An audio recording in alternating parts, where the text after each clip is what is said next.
സഹകരണവേദിയുടെ നേതൃത്വത്തിൽ ഈ സമരത്തിനിടയാക്കിയ സാഹചര്യം സഹകരണ മേഖലയെ തകർച്ചയിൽ നിന്നും രക്ഷിക്കണമെന്ന് ആവശ്യപ്പെട്ടുകൊണ്ട് സഹകരണ ജനാധിപത്യ വേദിയുടെ ആഭിമുഖ്യത്തിൽ സഹകാരികളുടെ സെക്രട്ടേറിയറ്റ് ധർണ മുൻ KPCC പ്രസിഡന്റ് K മുരളീധരൻ ഉദ്ഘാടനം ചെയ്തു.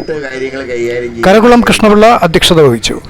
കേന്ദ്രത്തിൽ ഒരു സഹകരണ വകുപ്പ് രൂപീകരിച്ചപ്പോൾ അന്ന് സഭയിൽ അംഗങ്ങളായിരുന്ന ഞങ്ങളൊക്കെ ഒരു കാര്യം പറഞ്ഞു. ഇത് സത്യം പറഞ്ഞാൽ ഒരു സ്റ്റേറ്റ് സബ്ജക്റ്റായി കണക്കാക്കേണ്ടതാണ്. കാരണം സഹകരണ മേഖല ഓരോ സംസ്ഥാനത്തും ഓരോ രീതിയിലാണ് പ്രവർത്തിക്കുന്നത്. താഴെത്തട്ടിലേക്ക് ഇറങ്ങിച്ചേർന്നൊരു സംസ്ഥാനം കേരള.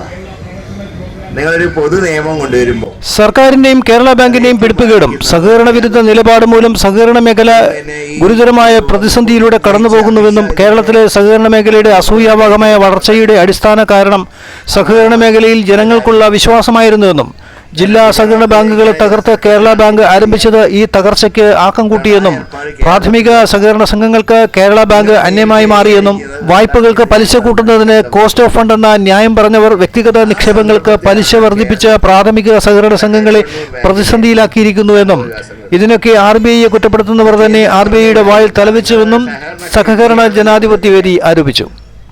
നിക്ഷേപകർ മുഴുവൻ വഴിയാധാരായിരിക്കുന്നു, അവരവിടെ ആത്മഹത്യ ചെയ്യുന്നു.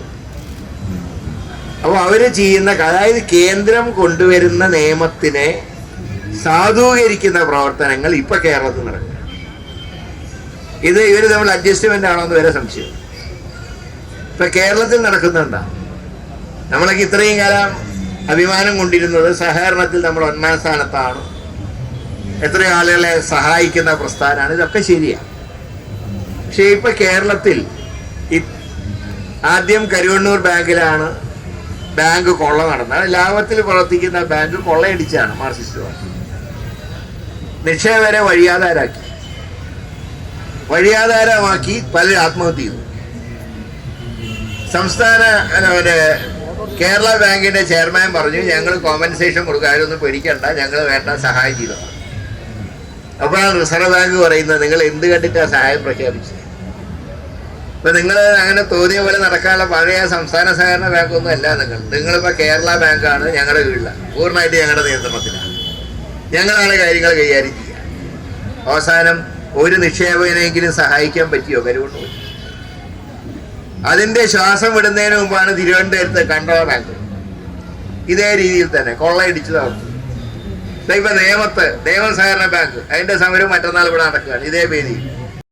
നമുക്കൊക്കെ പങ്കാളിത്തമുള്ള സർക്കാർ വരുമല്ലോ. ഞങ്ങൾ പറഞ്ഞു, എന്നാലും ഈ 2 കൊല്ലം മുന്നോട്ട് പോട്ടെ, ഒരു സ്ട്രക്ചർ നിങ്ങൾ ഉണ്ടാക്കി കഴിഞ്ഞാൽ. കേരളത്തിലെ ഭൂരിപക്ഷം സംഘങ്ങളും വലിയ സാമ്പത്തിക പ്രതിസന്ധിയിലും നഷ്ടത്തിലുമാണ്.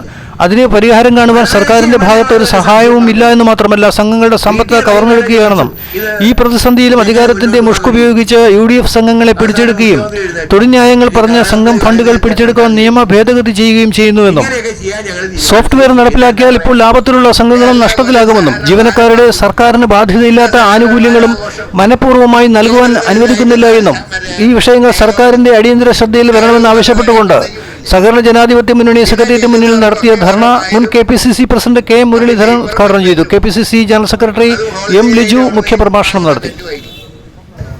കേന്ദ്രത്തിനെതിരായിട്ട് സമരം ചെയ്യണമെങ്കിൽ നമ്മൾ തനിച്ച് ചെയ്തോളാം, അതിലൂടെ ഇടതുപക്ഷക്കാരുടെ ആവശ്യമില്ല, അവരെയും കൂട്ടിയിട്ടുള്ള സമരം. കാരണം ഇവർക്കെതിരായിട്ടാണ് മെയിൻ സമരം നടക്കുന്നത്.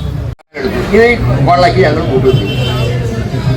കുറെ ആൾക്കാർ സ്ഥിരമായിട്ട് അങ്ങ് ഭരിച്ചോണ്ടിരിക്കും.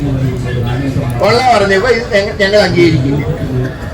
പുതിയ പാനലുണ്ടാക്കി നോമിനേഷൻ കൊടുത്തു. അപ്പോഴാണ് സഖാക്കൾ രംഗത്ത് വരുന്നത്, പഴയ പാനലിനെ പിടിപ്പിക്കുക. കഴിഞ്ഞ 8 വർഷക്കാലമായി കേരളത്തിലെ ഗവൺമെന്റ് മുന്നോട്ട് പോവുകയാണ്. വലിയ കൊട്ടിഘോഷം നടത്തി കേരള ബാങ്കിന്റെ രൂപീകരണവുമായി മുന്നോട്ട് പോയപ്പോൾ കേരള ബാങ്ക് വന്നാൽ ഉണ്ടാകാവുന്ന പ്രയാസങ്ങളെക്കുറിച്ച് കോൺഗ്രസ് ഉൾപ്പെടെയുള്ള ഈ സഹകരണ രംഗത്ത് പ്രവർത്തിക്കുന്ന എല്ലാ ആളുകളും ഈ ഗവൺമെന്റിനെ ഓർമ്മപ്പെടുത്തിക്കൊണ്ടിരുന്നു. പക്ഷേ കേരള ബാങ്ക് വന്നാൽ വലിയ സൗകര്യമുണ്ടാവും എന്നാണ് കേരളത്തിലെ ഗവൺമെന്റ് ജനങ്ങളോട് പറഞ്ഞത്. പക്ഷേ അനുഭവം കൊണ്ട് കേരള ബാങ്ക് രൂപീകരണത്തിന് ശേഷം കർഷകരുൾപ്പെടെ, സഹകാരികൾ ഉൾപ്പെടെ, ജില്ലാ ബാങ്ക് ഉൾപ്പെടെ, പ്രാഥമിക സഹകരണ ബാങ്ക് ഉൾപ്പെടെയുള്ള സഹകരണ മേഖലയിൽ എല്ലാ സൗകര്യങ്ങളും ഇല്ലാതാകുന്നൊരവസ്ഥയിലേക്ക് കാര്യങ്ങൾ മാറി വരികയാണ്. വളരെ പ്രതിഷേധത്തോടു കൂടിയാണ് നമ്മൾ ഇന്നിവിടെ കൂടിയിരിക്കുന്നത്. നമുക്കറിയാം, കേരള ബാങ്ക് വലിയ പ്രതീക്ഷയോടെയാണ് സർക്കാർ ഈ കേരള ബാങ്ക് എന്നുള്ള ആശയം നമ്മുടെ മുമ്പിൽ അവതരിപ്പിച്ചത്. അന്നേ നമ്മൾ പറഞ്ഞിരുന്നു, ഈ ആശയമൊന്നും വില പോകില്ല, വലിയ പരാജയം ഈ കേരള ബാങ്കിന് നേരിടും എന്ന് നമ്മൾ പലതരത്തിലുള്ള ചർച്ചകളിലും ലേഖനങ്ങളിലും ഒക്കെ അവകാശപ്പെട്ടതാണ്.